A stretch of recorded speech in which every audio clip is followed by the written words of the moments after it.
claimed by the superstar who appeared in this particular movie that Princess Diana was keen to make her own acting debut alongside him in something of a part two of which movie?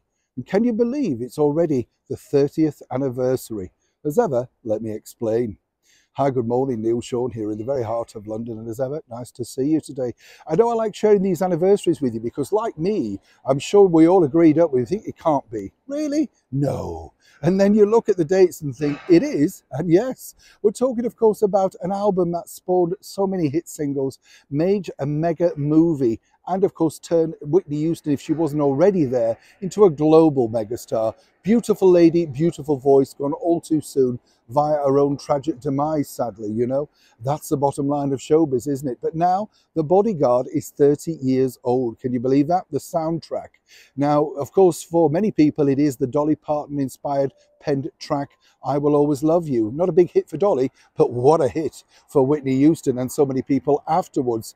Now, the album is coming back out along with remixes and extended versions in a red vinyl. That's right. You see, vinyl is coming back. We've talked about this on the show before, haven't we? Good thing, actually. Love vinyl, as you know. What I find also interesting is that there's also a documentary drama coming up about Whitney Houston over the holiday season, over in America, the festive season, the Christmas season, called the Holiday Spectacular. Now, I find this odd as well because MAC Makeup, the super brand that's very expensive, you know, never find that in the pound shops. Do you know what I'm saying, girls? Well, they've come out with a line of makeup inspired by Whitney's favourite colours. You couldn't make it up, could you?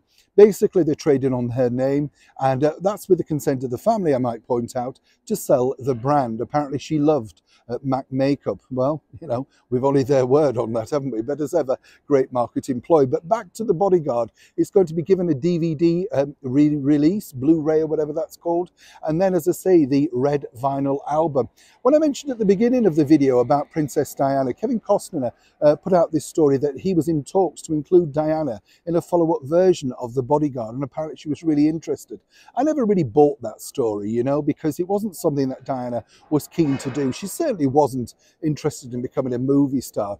I'm sure she was flattered by the incredibly good-looking Mr. Costner and probably said to him, oh, well, you know, yes, it's a lovely idea, Kevin, you know, but no intention of doing it. But of course, it gave him a story, didn't it? Something, of course, to keep talking about in media interviews. He's back with a bang, though, Kevin Costner, because he has that big hit on the streaming giant Paramount called Yellowstone. Apparently, it's worth a watch. It's not very woke and, you know, appeals to many people. So good luck to Kevin.